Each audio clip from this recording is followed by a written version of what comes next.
네, 여러분 안녕하십니까? 4월 9일 토요일 아침 매일 성경 묵사 함께 나누겠습니다. 오늘은 요한복음 17장으로 넘어가서 1절에서 16절까지 말씀인데요. 제가 3절까지를 봉독합니다. 예수께서 이 말씀을 하시고 눈을 들어 하늘을 우러러 이르시되 아버지여 때가 이르렀사오니 아들을 영화롭게 하사 아들로 아버지를 영화롭게 하옵소서. 아버지께서 아들에게 주신 모든 사람에게 영생을 주게 하시려고 만민을 다스리는 권세를 아들에게 주셨음이로소이다. 영생은 곧 유일하신 참 하나님과 그가 보내신 자 예수 그리스도를 아는 것이니이다. 아멘.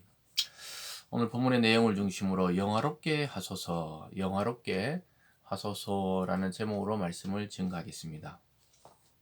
예수님께서 이제 제자들에게 십자가의 길을 가실 것을 다 예비하시고 또 이야기하시고 두려워하는 제자들에게 내가 세상을 이겼으니 두려워하지 말라 이렇게 말씀하신 이후에 오늘 17장은 기도하는 내용이 나옵니다.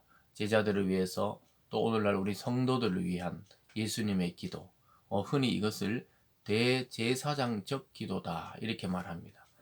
구약의 대제사장이 1년에 한 번 하나님 앞에 나가 속죄의 제사를 드리듯이 이 모든 인류의 죄를 위해서 예수 그리스도께서 대제사장으로서 하나님 앞에 모든 것을 아뢰고 있는 그러한 내용이다. 그래서 오늘 17장 전체적으로 예수님의 그 대제사장적인 기도가 나오는데요. 이 첫 번째로 보면은 예수님 자신을 영화롭게 해달라고 이렇게 기도하고 있습니다. 방금 읽어드린 대로 그 5절 끝에 가보면요. 아버지여 창세전에 내가 아버지와 함께 가졌던 영화로서 지금도 아버지와 함께 나를 영화롭게 하옵소서 이렇게 하고 있습니다. 그래서 결국은 예수님을 영화롭게 하는 것은 하나님의 영광이 되는 것이고 또 교회가 영광스럽게 되는 것은 우리 주님 예수 그리스도를 영화롭게 하는 것이 되는 것입니다. 결국은 예수님 자신이 이 십자가에 죽기까지 복종하심으로 이 모든 일을 이루는 것을 지금 하나님 앞에 고하고 있는 것이죠. 그러면서 사람들이 계속해서 영생에 대해서 궁금해할 때 2절과 3절에서 아버지께서 아들에게 주신 모든 사람에게 즉 제자들과 성도들에게 영생을 주게 하시려고 만민을 다스리는 권세를 아들에게 주셨음이로다. 영생은 곧 유일하신 참 하나님과 그가 보낸 자 예수 그리스도를 아는 것이다. 그래서 우리는 영생이 어떤 특이한 방식으로 이루어진다고 생각하는데 그것이 아니고 예수를 아는 것, 또 예수님을 보내신 하나님을 참 하나님을 깨닫고 알게 되는 것이 영생의 길이라고 말씀하고 있습니다. 저와 여러분이 영생을 가진 자라면 하나님이 누구신지 알 수 있게 되고 또 예수가 누구신지 고백할 수 있게 되면은 그런 자가 이미 영생을 아는 자고 영생을 가진 자라고 이야기하고 있습니다. 그래서 그 당시에 수많은 신들과 우상 숭배가 있는 와중에 유일하신 참 하나님, 그러니까 많은 신 중에 한 분이 아니고 정말 참신이신 하나님을 아는 것과 그가 보낸 예수를 믿는 것이 영생의 길이라고 말씀하고 있습니다. 결국은 이 영생의 길, 또 하나님을 영화롭게 하는 길, 또 교회가 영광이 되는 길은 그리스도가 십자가에 죽으시는 그 사건을 통해 이루어진다는 사실이 이 비밀로 온 우주에 감춰져 있던 내용이었습니다. 근데 예수님이 오늘 직접 밝히고 있습니다. 그럼 오늘 두 번째로만 예수님이 세우신 그 믿음의 공동체에 대해서 말씀하고 있습니다. 6절에 보면요. 세상 중에서 내게 주신 사람들에게 내가 아버지의 이름으로 나타내었나이다. 그들은 아버지의 것이었는데 내게 주셨으며 그들은 아버지의 말씀을 지키었나이다. 그래서 세상 중에 내게 주신 사람이라고 말씀하고 있습니다. 이것은 예수를 보고 믿고 따르던 제자들, 그리고 이 시대에 저와 여러분처럼 예수를 알고 믿는 그 믿음의 사람들, 그러니까 즉 교회 공동체, 이 공동체를 우리 예수님께 주셨다 이렇게 말하면서 그들은 아버지의 말씀을 지켰다. 예수를 믿는 것이 하나님의 율법과 말씀을 지킨 것으로 이야기하고 있습니다. 결국은 9절에 가보면요. 내가 그들을 위하여 비옵나니 내가 비옵는 것은 지금 기도하시는 것이죠. 세상을 위함이 아니요 내게 주신 자들을 위함이니다. 그들은 아버지의 것이로소이다. 그래서 이 제자들 공동체죠. 예수님 당시는. 그리고 지금은 우리 교회 공동체, 예수를 아는 자들. 그들을 위해서 내가 비웃는다. 기도하고 있는 겁니다. 그래서 내가 기도하는 것은 세상을 위한 것이 아니라고 예수님 말씀하면서 내게 주신 자들, 즉 제자들을 위해서 비는 것이다. 그러면서 그들은 아버지의 것이다. 그 소유권이 하나님께 있다고 분명하게 말씀하고 있습니다. 사랑하는 여러분, 예수님께서는 자신과 하나님의 영광을 나타내시고 또 사람들의 영생을 주시기 위해서 세상에 남겨놓은 자들이 있는데 이 예수님의 11제자와 그리고 이 땅의 교회가 바로 그렇다는 것입니다. 저와 여러분은 그냥 우연히 예수를 믿게 된 게 아니라는 것입니다. 예수 그리스도께서 아버지께 요청하시고 하나님이 택하셔서 하나님을 믿는 자녀가 된 것입니다. 그래서 그 믿는 사람이 모여 교회가 이루어진다. 그래서 여러분, 한 교회가 세워진다는 것은 이 우주의 역사를 바꾸어 놓는 그런 일이 되는 것입니다. 초대교회가 생기고 성령이 오시면서 이 인간의 역사, 이 지구의 이 모든 인간의 역사가 뒤바뀐 것처럼 오늘날 또 한 사람이 예수 믿는 것, 한 교회 공동체가 형성되는 것은 이 세상이 알지 못하는 신비고 기적이고 그 한 공동체를 통해 이 세상의 역사가 하나님의 뜻대로 바뀌기도 하고 돌아가기도 한다는 것입니다. 지금 현재 우리는 잘 몰라도 우리의 이 발자취가 하나님의 크나큰 역사의 발자취가 될 수도 있다는 것이죠.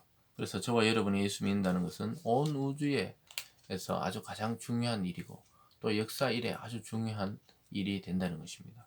결국 예수님은 지금 제자들은 알아듣지를 못하지요. 그 당시에 한 명은 배반하고 11명이 예수님 끝까지 믿었지만 어떻게 될지 몰랐지만 온 세상이 지금 예수를 알고 또 수많은 나라에서 믿는 자가 생기고 또 교회가 형성된 것처럼 저와 여러분의 한 사람의 믿음 또 한 교회의 생성은 이 우주와 이 세상의 질서를 또는 이 여러 가지 환경을 변화시킬 수 있다는 것이죠.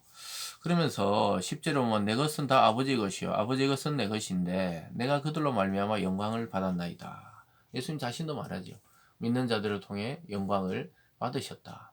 결국은 내 것이다 아버지 것이니까 이들을 통해 하나님도 영광을 받는다는 것이죠.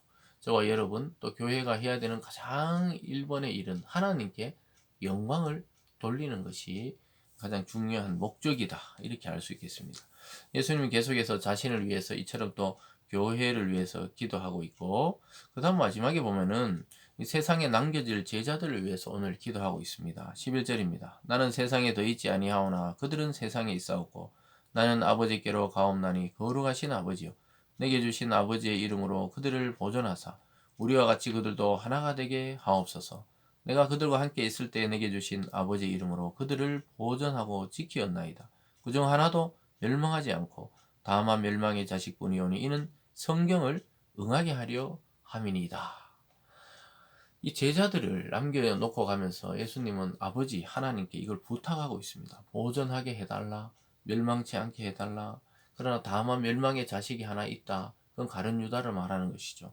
그것은 결국은 내 제자였지만은 성경을 응하게 하기 위해서 그는 그 마귀의 길로 걸어가게 된다는 것을 알고 계셨습니다. 그 외의 모든 제자들을 지금 부탁하고 있는 것입니다. 왜냐하면 함께 있을 때는 예수님이 그들을 보호하고 지키시고 치유하시고 또 말씀을 증거하면 되지만 같이 있지 못할 때는 하나님이 그들을 보존해 줘야 된다고 지금 기도하고 있고 또 간절히 그것에 대해서 이야기하고 있습니다. 그러면서 13절에 지금 내가 아버지께로 가오니 내가 세상에 이 말을 하옵는 것은 그들로 내 기쁨을 그들 안에 충만히 가지게 하려 함이니라. 결국은 예수님이 떠나지만 슬픔과 근심과 두려움이 있었지만 성령의 오심으로 다시 기쁨을 누리고 그들에게 예수님이 주시는 충만한 기쁨이 있도록 간구하고 있습니다.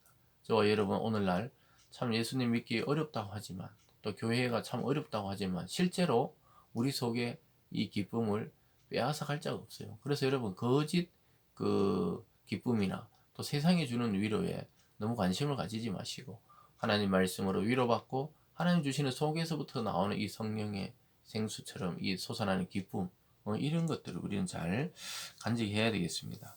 그러면서 14절에 내가 아버지의 말씀을 그들에게 주었사오매 세상이 그들을 미워하여 싸우니 이는 내가 세상 속에 속하지 아니함 같이 그들도 세상에 속하지 아니함이니이다. 내가 비옵는 것은 그들을 세상에 데려가시기 위함이 아니요 다만 악에 빠지지 않게 보존하기 위함이다.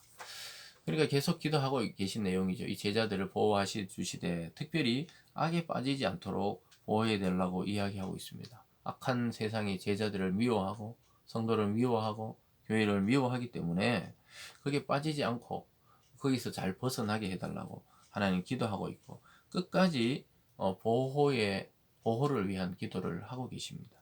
예수님의 관심은 자신의 고난이 아니라 제자들의 남겨질 그 제자들의 슬픔과 두려움과 또 고통이 참 그들에게 미칠 텐데 그것에 대해서 걱정하면서 오늘 대제사장으로서 하나님 앞에 대표로 기도하고 있는 것입니다.